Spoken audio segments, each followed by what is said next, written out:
Good evening students. നമ്മൾ പഠിച്ചുകൊണ്ടിരുന്നത് chapter 5 organising. Formal and informal organisation.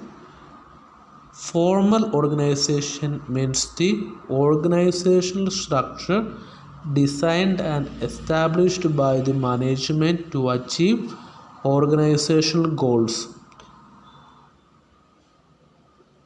Formal organisation എന്ന് പറഞ്ഞു കഴിഞ്ഞാൽ ഓർഗനൈസേഷൻ ഗോൾസ് അച്ചീവ് ചെയ്യാൻ വേണ്ടി ഡിസൈൻ ചെയ്യുന്ന അല്ലെങ്കിൽ എസ്റ്റാബ്ലിഷ് ചെയ്യുന്ന ഓർഗനൈസേഷൻ സ്ട്രക്ചറിനെയാണ് ഫോർമൽ ഓർഗനൈസേഷൻ എന്ന് പറയുന്നത്.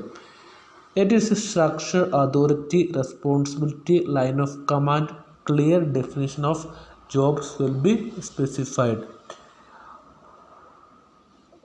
അതോറിറ്റി, റെസ്പോൺസിബിലിറ്റി എന്നത് തുടങ്ങിയ എല്ലാ കാര്യങ്ങളും ക്ലിയറായിട്ട് മെൻഷൻ ചെയ്യുന്നു. ഒപ്പം എന്ത് ജോബാണ് ചെയ്യേണ്ടത്, ജോബിനെ കുറിച്ചുള്ള ഒരു ഡിസ്ക്രിപ്ഷനും ക്ലിയറായിട്ട് സ്പെസിഫൈ ചെയ്യുന്നു. അതാണ് formal organization. Louis Allen formal organization ഇങ്ങനെ ഡിഫൈൻ ചെയ്തിരിക്കുന്നു: the formal organisation is a system of well defined jobs, each bearing a definite measure of authority, responsibility and accountability. The features of formal organisations.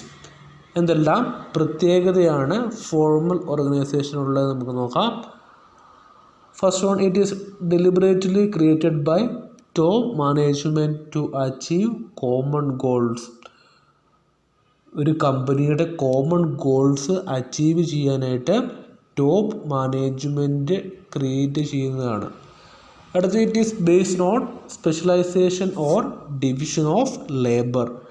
Third, it defines clearly the authority and responsibility of every person. ഓരോ വ്യക്തിയുടെയും authority എന്താണ്, responsibility ഏതൊക്കെയാണ് എന്ന് ക്ലിയറായിട്ട് define ചെയ്യുന്നു. It has written rules and procedures. Next one, it specifies the official lines of communication and official relationship. അടുത്തത്, formal ഓർഗനൈസേഷൻ്റെ advantage ഏതൊക്കെയാണ് നമുക്ക് നോക്കാം. First one, organisational work can be done orderly and systematically. വർക്കെല്ലാം ഒരു systematic ആയിട്ട് അല്ലെങ്കിൽ ഒരു ഓർഡറായിട്ട് ചെയ്യാനായിട്ട് സാധിക്കുന്നു. Second one, avoid duplication of work. ഒരു വർക്ക് തന്നെ 2 തവണ ചെയ്യുന്നത് ഒഴിവാക്കുന്നു. Third, unity of command is maintained. Fourth, it provides stability to the organization. And last one, coordination is possible. ഇത്രയുമാണ് ഫോർമൽ ഓർഗനൈസേഷൻ്റെ അഡ്വാൻറ്റേജസ്. ഡിസഡ്വാൻറ്റേജ് എന്ന് പറയുമ്പോൾ it may leads to procedural delays.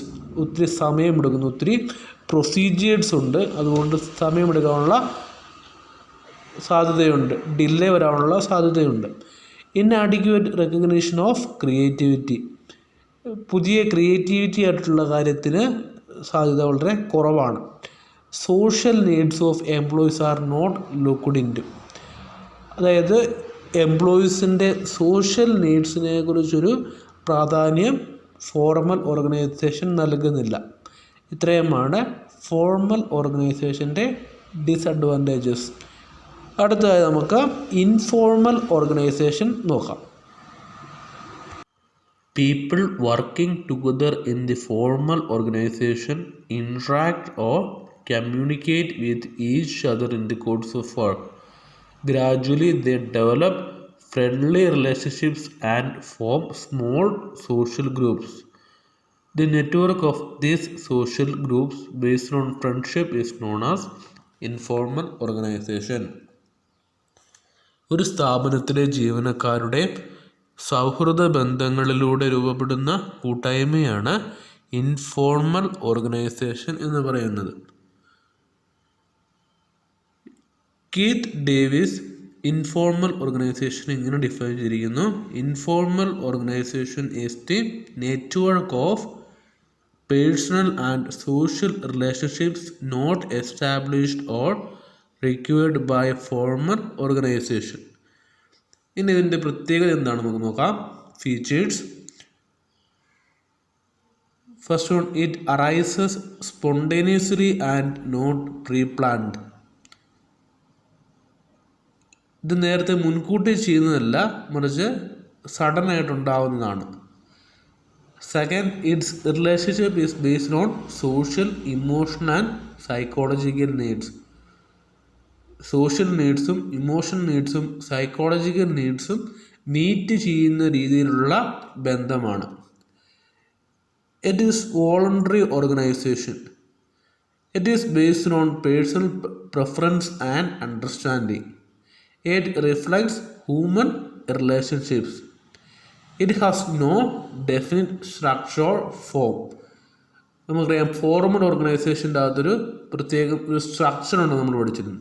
അങ്ങനെ ഒരു പ്രത്യേകം സ്ട്രക്ചർ ഇൻഫോർമൽ ഓർഗനൈസേഷൻ്റെ അകത്തില്ല. No written rules and regulations. ഒരു നിയമവും ഇല്ല, എഴുതി ഒഫീഷ്യലായിട്ടുള്ള ഒരു റൂൾസ് ആൻഡ് റെഗുലേഷൻസ് ഇല്ല. It is highly flexible. Change ചെയ്യാനായിട്ട് ഈസിയാണ്. ഇതിൻ്റെ അഡ്വാൻറ്റേജ് എന്ന് പറയുമ്പോഴത്തേനും quick communication is possible. Give importance to social needs of employees. It fills the inadequacies of formal structure. അടുത്തതിൻ്റെ ഡിസഡ്വാൻറ്റേജ് നമുക്ക് നോക്കാം. Spreads false news, may cause for employees work against management, priority given to personal interest than common interest. ഇനി formal ഓർഗനൈസേഷനും informal ഓർഗനൈസേഷനും തമ്മിലുള്ള difference ആണ്. First ഫോർമേഷൻ്റെ ബേസിൽ formal organisation is deliberately planned and created by the top management. Informal organization ആണെങ്കിൽ arises spontaneously as a result of social interaction among the employees. Formal organisation form ചെയ്യുന്നത് നേരത്തെ മുൻകൂട്ടി പ്ലാൻ ചെയ്ത് top management of the organisation ആണ് formal organisation form ചെയ്യുന്നത്. മറിച്ച് informal organisation എന്ന് പറയുന്നത് സ്പോണ്ടേനിയസ് ആയിട്ട് ഉണ്ടാകുന്നതാണ്. അത് എന്തിൻ്റെ ബേസിലാണ്? സോഷ്യൽ ഇൻട്രാക്ഷൻ, എംപ്ലോയീസ് തമ്മിലുള്ള സോഷ്യൽ ഇൻട്രാക്ഷൻ്റെ ബേസിൽ ക്രിയേറ്റ് ചെയ്യുന്നതാണ് ഇൻഫോർമൽ ഓർഗനൈസേഷൻ. ഇതിൻ്റെ പർപ്പസ്, ഫോർമൽ ഓർഗനൈസേഷൻ്റെ പർപ്പസ് നോക്കാം. It is created to achieve pre defined organisation objectives.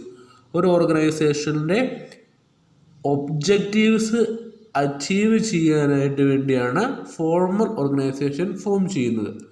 Informal ഓർഗനൈസേഷൻ്റെ പർപ്പസ് എന്ന് പറയുന്നത് it satisfies personal and social needs of employees.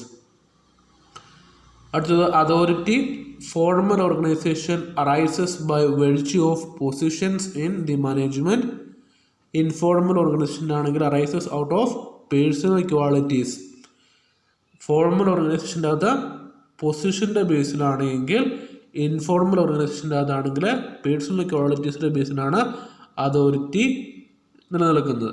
അടുത്തത് ബിഹേവിയർ. ഫോർമൽ ഓർഗനൈസേഷൻ അതാണ് it is directed by rules. ഒരു ഓർഗനൈസേഷൻ്റെ റൂൾസ് അനുസരിച്ചാണ് ഫോർമൽ ഓർഗനൈസേഷൻ്റെ അകത്തെ ബിഹേവിയർ പോകുന്നത്.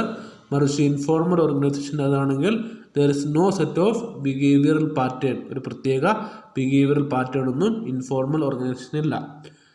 നേച്ചറാണെങ്കിൽ ഫോർമൽ ഓർഗനൈസേഷനാണ് റിജിഡ് ആണ്, മറിച്ച് ഇൻഫോർമൽ ഓർഗനൈസേഷൻ എന്ന് പറഞ്ഞാൽ ഫ്ലെക്സിബിൾ ആണ്. കമ്മ്യൂണിക്കേഷൻ്റെ കേസ് ആണെങ്കിൽ formal communication through official lines in formal organisation. Formal ഓർഗനൈസേഷൻ്റെ അകത്ത് എല്ലാം ഒഫീഷ്യലായിട്ടായിരിക്കും കാര്യങ്ങൾ നീക്കുക. മറിച്ച് ഇൻഫോർമൽ ഓർഗനൈസേഷനാണെങ്കിൽ ബേസ്ഡ് ഓൺ കൺവീനിയൻസ്, ഒരാളുടെ സൗകര്യം അനുസരിച്ചാണ്. അടുത്തത് organisational chart. It is supported by organisational chart in formal organisation. whereas in informal organization there is no such chart. Next, relationship. Informal organization based on authority and responsibility. Informal organization, no specific relationship. Next, leadership. In formal organization, managers are leaders by the virtue of their positions, whereas in informal organizations, leaders are chosen voluntarily by members. In case of stability, formal organization is stable, whereas informal organization does not last long. ഇത്രയുമാണ് formal and informal organisation തമ്മിലുള്ള വ്യത്യാസം. 10 point ഉണ്ട്. ഈ 10 point clear ആയിട്ട് പഠിക്കുക. Next topic, delegation.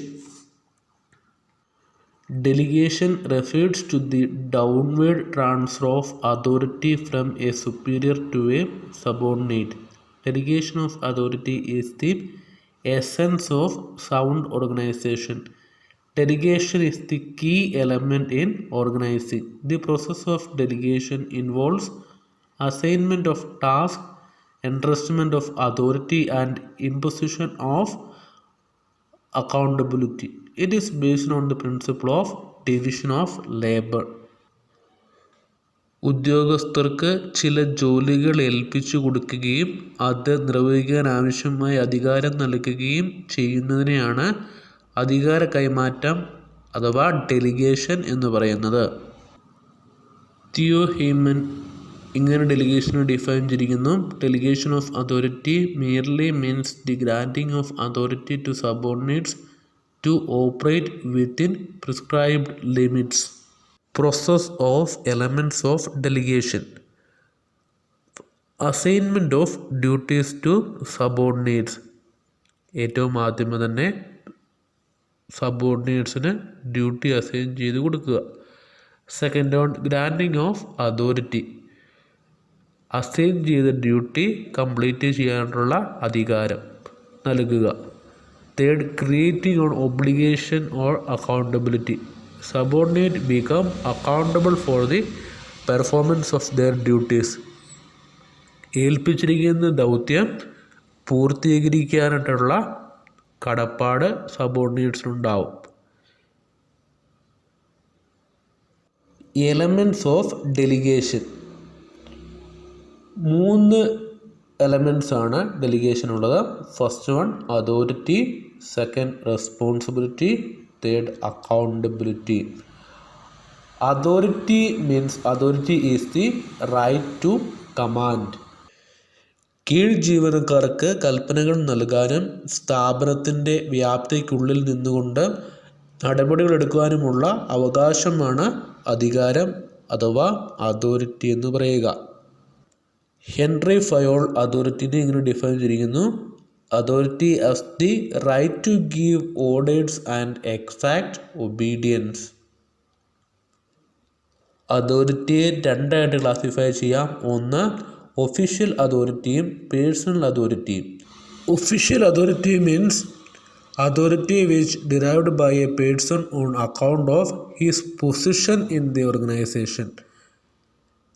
ഇനി personal authority ആണ് എങ്കിൽ is derived by a person on account of his intelligence, knowledge, skill and experience.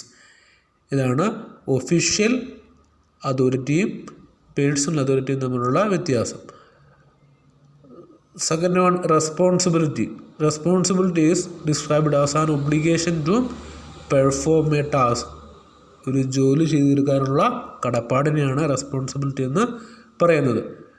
കോൺസാൻഡോണൽ responsibility define ചെയ്തിരിക്കുന്നു. Responsibility is the obligation of a subordinate to perform the assigned and implied duties. Third element ആണ് accountability. Accountability is the obligation to perform responsibility when subordinate is assigned some duties to be performed.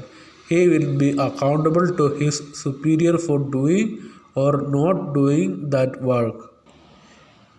ഏൽപ്പിച്ച ഉത്തരവാദിത്വം നിറവേറ്റുന്നതിന് എന്തു ചെയ്തുവെന്ന് മേലുദ്യോഗസ്ഥന് report നൽകാനുള്ള കടപ്പാടാണ് accountability എന്ന് പറയുന്നത്. Importance of delegation. First on effective management, ഫലപ്രദമായ മാനേജ്മെൻറ്റ് ഉറപ്പുവരുത്തുന്നു. സെക്കൻഡ്, എംപ്ലോയി ഡെവലപ്മെൻറ്റ്, ജീവനക്കാരുടെ വികസനം പ്രാധാന്യം നൽകുന്നു. 3, ജീവനക്കാർക്ക് പ്രചോദനം, motivation of employees. 4, facilitation of growth, സ്ഥാപനത്തിലെ വളർച്ച സാധ്യമാകുന്നു. 5, ബേസിസ് ഓഫ് മാനേജ്മെൻറ്റ് ഹൈറാർക്കി, അധികാര ശ്രേണിയുടെ അടിസ്ഥാനം. 6, ബെറ്റർ കോർഡിനേഷൻ, മികച്ച ഏകോപനം. ഇത്രയുമാണ് importance of delegation. Next one, decentralisation. Decentralization of authority means the disposal of decision-making authority to lower level. കേന്ദ്ര സ്ഥാപനങ്ങളിൽ മാത്രം നിർവഹിക്കേണ്ട ചില അധികാരങ്ങൾ ഒഴിച്ച് ബാക്കിയുള്ള എല്ലാ അധികാരങ്ങളും കീഴ്തലങ്ങളിലേക്ക് കൈമാറുന്നതിനുള്ള കൃത്യമായ ശ്രമമാണ് ഡീസെൻട്രലൈസേഷൻ. ഹെൻറി ഫയോൾ ഡീസെൻട്രലൈസേഷനെയും സെൻട്രലൈസേഷനെയും ഡിഫൈൻ ചെയ്യുന്നത് ഇങ്ങനെയാണ്: everything which goes to increase the subordinates role is the decentralization, whereas everything which goes to decrease it is centralization. The importance of decentralization. First one, develop, initiate among subordinates. Second, develops managerial talents for the future. ഓരോ എംപ്ലോയിക്കും അവരുടെ talents improve ചെയ്യാനായിട്ട് സഹായിക്കുന്നു. Quick decision making, സബോർഡിനേറ്റ്സിനാണെങ്കിലും ഫാസ്റ്റായിട്ട് decision എടുക്കാനായിട്ട് സഹായിക്കുന്നു. Relief to top management, top management burden കുറയ്ക്കുന്നു, work load കുറയ്ക്കുന്നു. Facilitate growth, growth assure ചെയ്യുന്നു. ബെറ്റർ കൺട്രോൾ, പ്രോപ്പറായിട്ട് എല്ലായിടത്തും കൺട്രോൾ ചെയ്യാനായിട്ട് സാധിക്കുന്നു. ഇത്രയുമാണ് ഡീസെൻട്രലൈസേഷൻ്റെ importance. Next one, difference between delegation and decentralisation. First one, meaning. Delegation refers to the entrustment of responsibility and authority from one individual to another. ഒരു വ്യക്തിയിൽ നിന്ന് മറ്റൊരു വ്യക്തിയിലേക്ക് റെസ്പോൺസിബിലിറ്റിയും അതോറിറ്റിയും ട്രാൻസ്ഫർ ചെയ്യുന്നതിനെയാണ് ഡെലിഗേഷൻ എന്ന് പറയുന്നത്.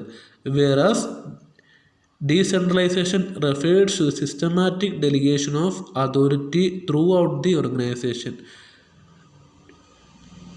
സിസ്റ്റമാറ്റിക് ആയിട്ട് ഒരു ഓർഗനൈസേഷൻ്റെ അകത്ത് അതോറിറ്റിയുടെ ഫ്ലോയിനെയാണ് ഡീസെൻട്രലൈസേഷൻ എന്ന് പറയുന്നത്. അടുത്ത സ്കോപ്പ് നമുക്ക് നോക്കാം. In delegation it is narrow compared to decentralization, whereas decentralization is wider term. The third one, need. Delegation is compulsory, whereas decentralization is optional. Delegation is a process, whereas decentralization is a situation. It is the result of the policy of the organization. Delegation is individualistic, whereas decentralization is totalistic. Delegation reduces the burden of manager, whereas decentralization increases the role of subordinates in the organization. ഇത്രയുമാണ് ഡെലിഗേഷനും ഡീസെൻട്രലൈസേഷനും തമ്മിലുള്ള വ്യത്യാസം.